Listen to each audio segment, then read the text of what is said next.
When I spoke to you last, I think maybe it was the time before, you said you don't particularly like being the center of attention. So, No. How does it feel to be the lead of a multi-million-dollar Zack Snyder zombie picture? Well, it's weird, man. It feels great. It's not too late to go back. If you're gonna play the game, boy, you gotta learn to play it right. This is a huge stepping stone in my career, and I needed it. Being the lead put me in a position to really learn from Zack. Because sometimes when you're in a supporting role, you're just on set less. You have less interaction with the people you'd like to learn from, and it's just your responsibilities are smaller. But because I've been the lead and I've been able to gain access to Zack and work so up and close and personal with him, just gain the knowledge that I was really starving for. So I like that part of it. I just like when it comes to going out and promoting, something. It's something I had to do with WWE. I was forced to do it, and I didn't hate it. It was just I was just uncomfortable with it. It's an uncomfortable place for me to be. But I always I really believe in this, and I always preach this. You don't get anywhere unless you step out of your comfort zone. You don't get anywhere in life unless you step out of your comfort zone. So my whole life has been me getting out of my comfort zone, which didn't start till later in life. But then when I broke out of my box, I broke out of my box. So anyway, that's where I'm at. I love it, but this is all of this is really to get me to where I want to be, and that's just to be a filmmaker. So, I mean, I don't want to embarrass you. I think you and I both don't really respond all that well to compliments, but as well as this huge movie, you've got Knives Out 2, June down the road, another Guardians film. How about Thor: Love and Thunder as well? Things are going great for you. Can I just say, it was 10 years ago you were in, no offense, The Scorpion King 3. A celebration of Lord Talus is premature. You must remain at the ready.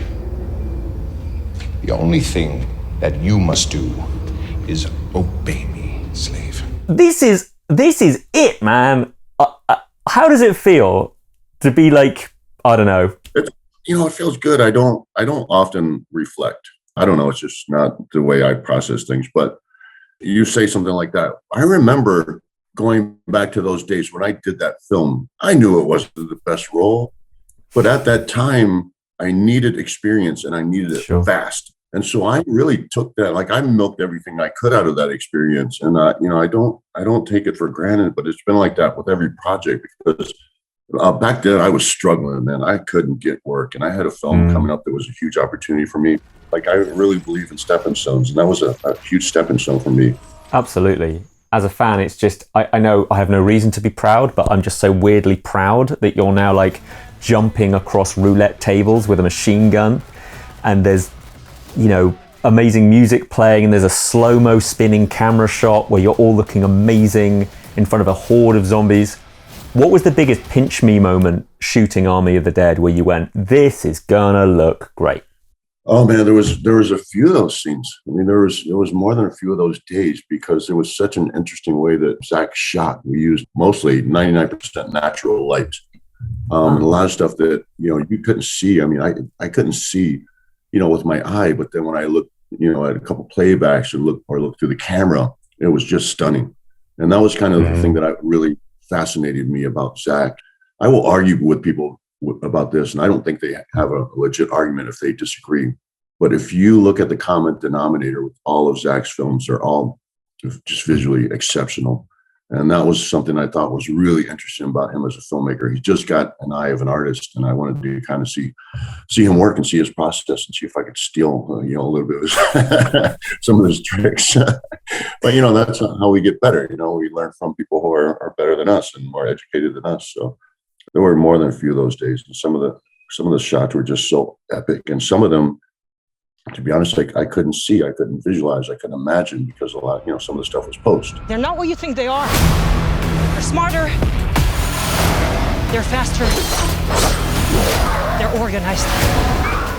But again, Zack had that in his imagination, and he put it together and made for a huge epic film on something that was originally just a desert.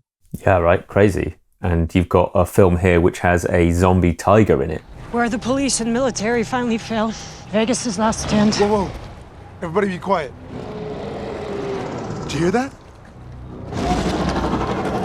And you go, that'll do. That'll do. I mean, Right? What is this? Valentine. Valentine. I don't know spoilers, but the zombie tiger of the death scene is about one of the best, the best death scenes I've ever seen. As a fan of film, it's just an exceptional scene. I love everything about it. There's a goddamn zombie tiger. That's crossing the line.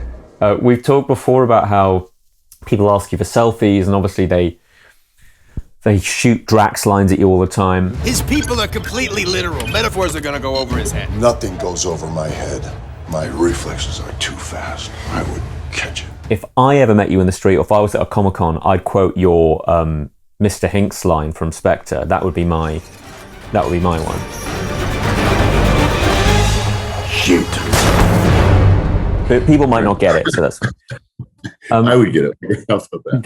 Thanks, dude. So it was so funny because I actually got the call from Sam Mendes, and he said, I need you to go in for ADR. And I said, for what?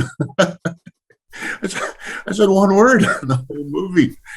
And he said, yeah, but we don't want you to sound so distinctly American. It's like really?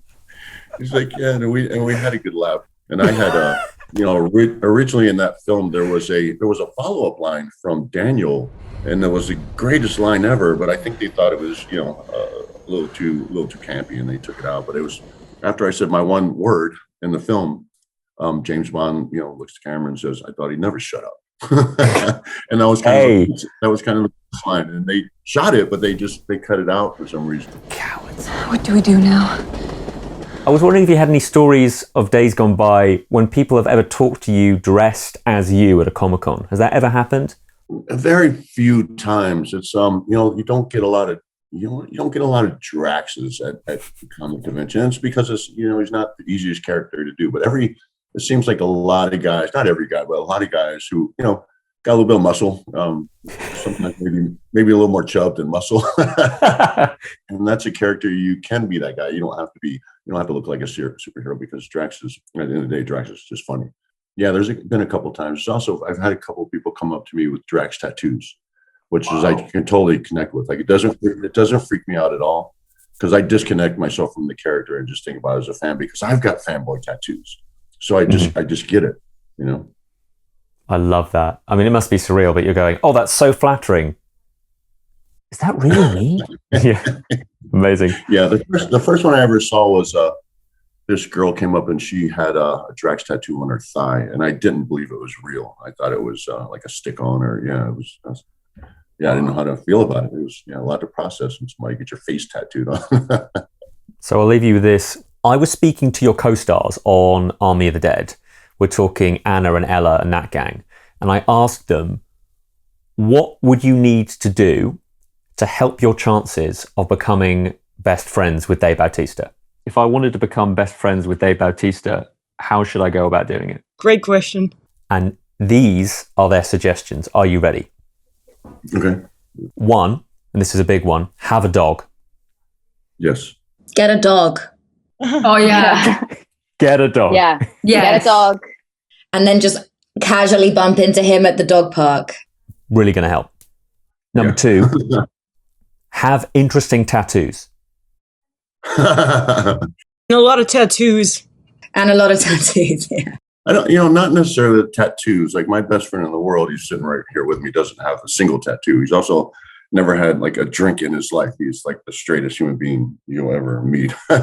Well, I couldn't love anyone anymore. But the dog thing is a definite. I just definitely get along better with people who are dog lovers. We just have that to connect with. It's just a strong passion of mine, and it goes a long way with me, man. People who love dogs, it just shows a lot about their character. So for sure. Yeah. Good morning. Good morning. Did you have a good night's sleep in my bed? The other suggestions were eat gluten-free. Look at your face. And be gluten-free. Are you writing this down? The other one is be into boxing or the gym. He loves boxing, right? Training, but like... and go to the gym with him. Yeah, just go to the gym with Dave Bautista. It's so interesting the way that people would perceive me to be. Like, these are, qualities that you need to possess to be, a close friend of mine. I just, but it's actually not, it's not the truth at all. I mean, it definitely gives us something to have a conversation about and something to connect with. But man, I just really like just good, interesting people. I don't care what they're into as long as they're, just decent, nice, interesting people. They ought to be honest with you. They don't even have to be that interesting. And I'm also not judgmental. So, I'm not going to judge somebody if they don't work out, if they're not training. It's just not their thing. I mean, I train for a reason, not because, I want to look like, a Mr. Olympia or anything. It's just a therapeutic thing for me. So I don't, if somebody doesn't work out, I get it. I understand it's, it's not for everyone, but it's definitely not a qualification to be a friend of mine. But a dog owner, a dog lover is definitely going to go a long way with me. I like this one final suggestion, which was from Tig, right? So Tig Notaro suggested actually meet him. And you'd need to meet him. You'd need to meet him. That's a good tip, Tig. Actually meet him. I've never met the man in my life. If you actually meet Dave, that might help as well. I've thought about this a lot because I've watched the film numerous times. I watched the film like 7 or 8 times now. And I've never met Tig, and it kills me because she has such great chemistry with us. I feel like I know her, so I'm watching something that's not a reality, and I'm getting sucked into it. And then it hits me in the face that I don't know this woman. I've never met her. I've never had a conversation with her. We are putting together a crew for a job. Yeah, what does it pay? Well, if it pans out, we make $2 million for one day's work. $2 million. But that's my share. That's just for me. $2 million if it pans out. And I love what she's done with the film. 100%. I'm in. Yeah. And I feel like we would just be buds. So I feel like it's it's an odd thing. I bet it has something to do with a helicopter. Yeah. I'm the helicopter guy. Yeah. Yeah. Where do I sign? I watched the film and I was so curious about everything they did and Tig as a person and her stepping in. So I was just, it does irk me a little bit. I don't know, Tig. I will make this happen one way or another. I'll make it happen. I really recommend a podcast, but let's not get too sidetracked. Thank you so much, Dave. I really appreciate it. It's always a pleasure. Thanks for watching. If you enjoyed this video, don't forget to subscribe and click the bell icon to keep up to date. You can listen to my Radio 1 movies and TV podcast, Screen Time, on BBC Sounds. And you can find these interviews in full on BBC iPlayer by searching Movies with Ali Plumb.